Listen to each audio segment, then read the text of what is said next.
Let's move on to the next bill before us, Senate Bill 5584. And thank you again, Madam Chair. Senate Bill 5584 concerns expanding the Office of Independent Investigations to include prosecutions of criminal conduct. The proposed sub that we heard in committee expands the Office of Independent Investigations, or excuse me, the bill we heard in committee expands the Office of Independent Investigations to include prosecutions of cases within the jurisdiction of the Office of Independent Investigations. It renames that office to the Office of Independent Investigations and Prosecutions, and it creates the position of independent prosecutor within that office and establishes powers and duties of the independent prosecutor. There is a proposed substitute to this bill, proposed substitute, and I'm blanking on the NATO alphabet. This is PAPA. This proposed substitute would amend the title. It would establish the independent prosecutor as a position in the office of the governor rather than within the Office of Independent Investigations.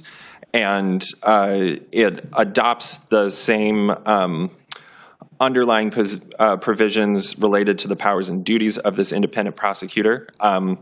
And lastly, it would require county prosecutors to conduct conflict checks within 30 days of receiving an investigation of the use of deadly force cases from the Office of Independent Investigations. Any questions about the proposed sub?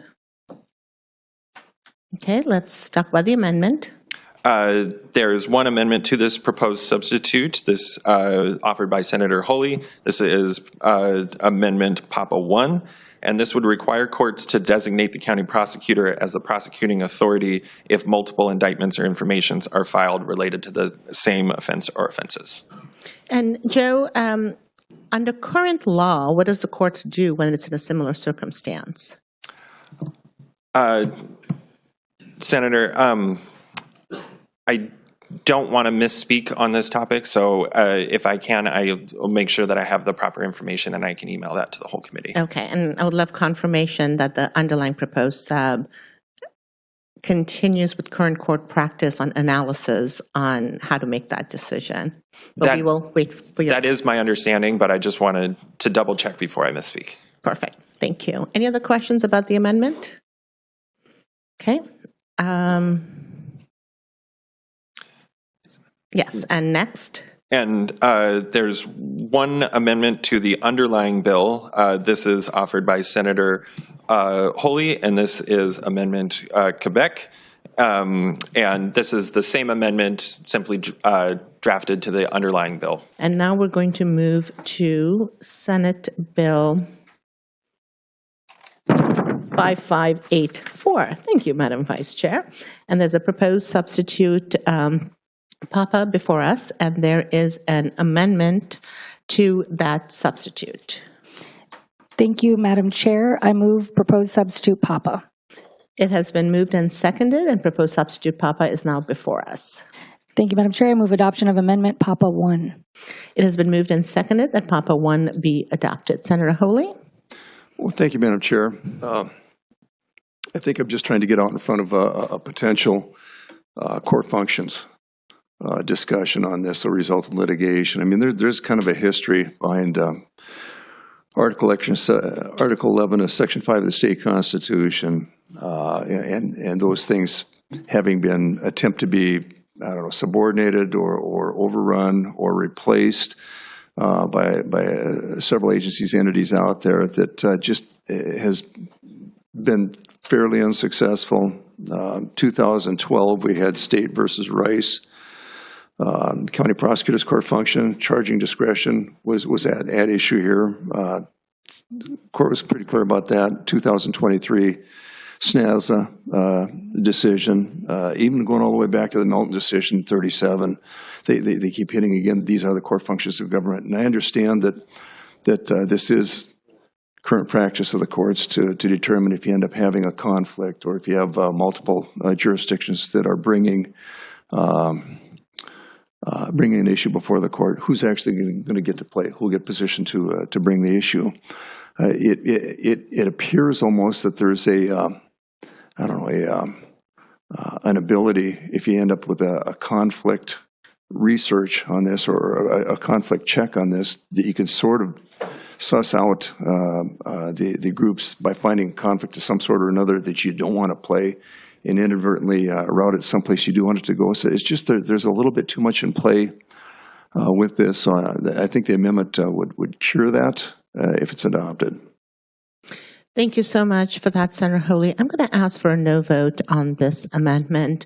The whole purpose of the underlying bill is to make sure that we have transparency, accountability, that we're building trust between community, and that includes law enforcement and the courts, and really making sure that we are upholding high standards when it comes to holding people accountable.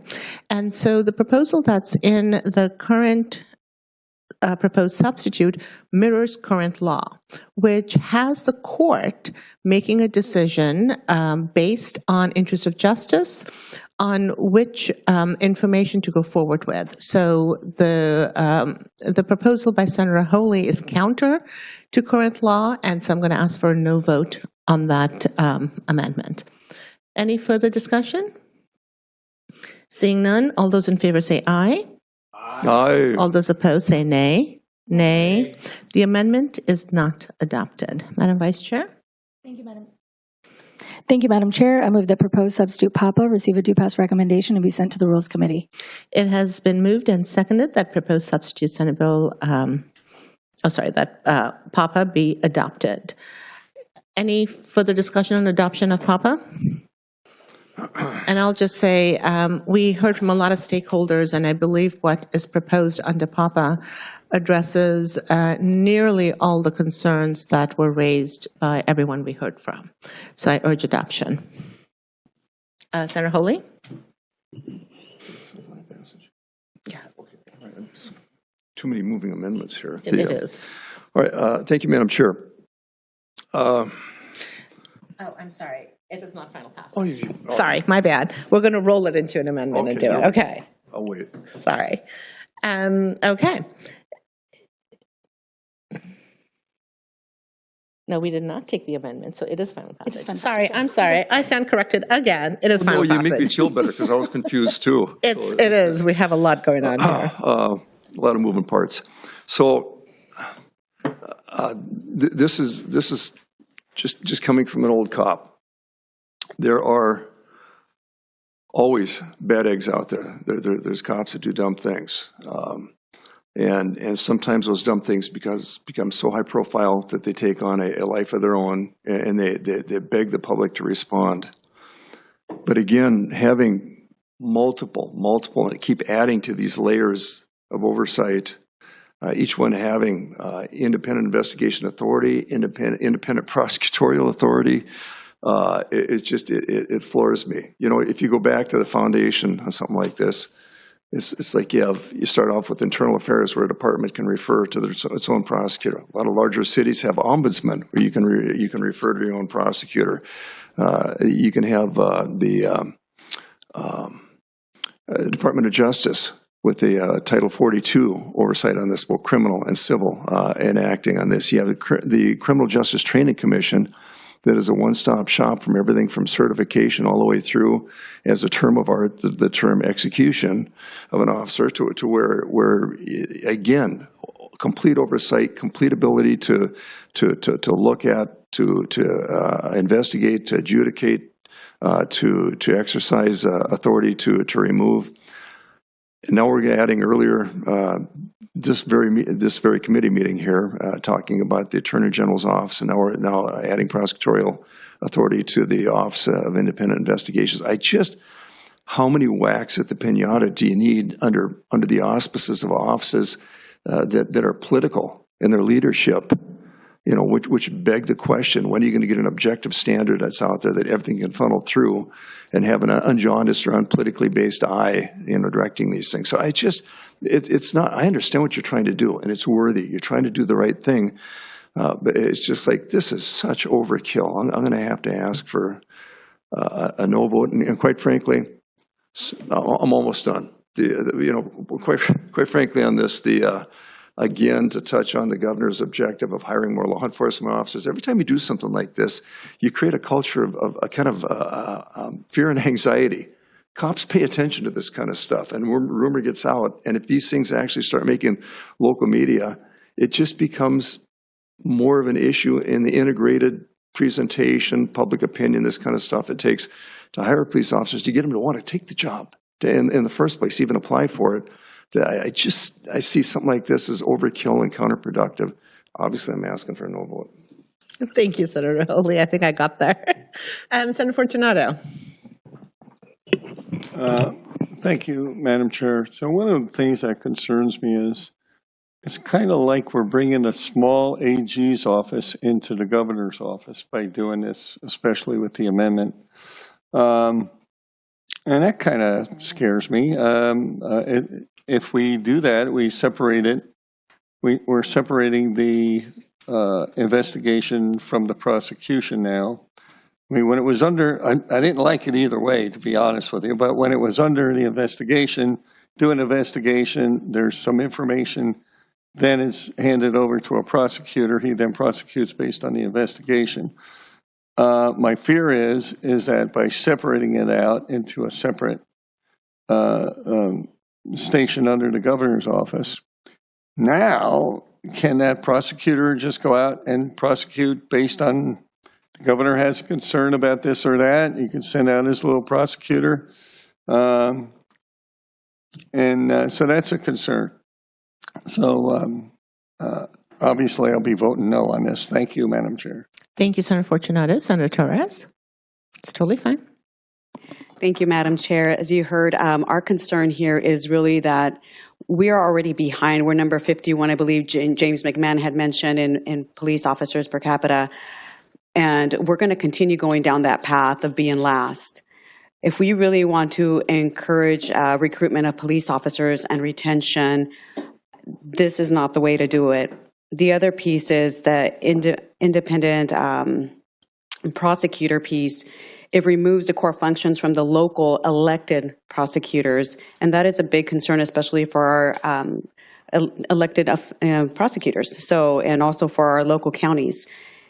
And third, I would say the fiscal note. I mean, this office just opened up one, I believe, office, and they're already having a hard time recruiting for that office as it is.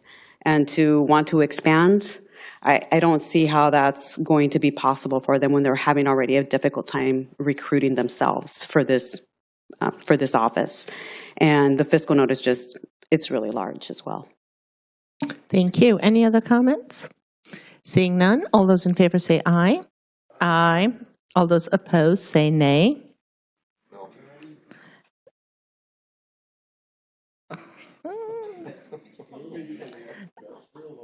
Proposed substitute Senate Bill 5584 has received a due pass recommendation and is sent to the Rules Committee subject to signature.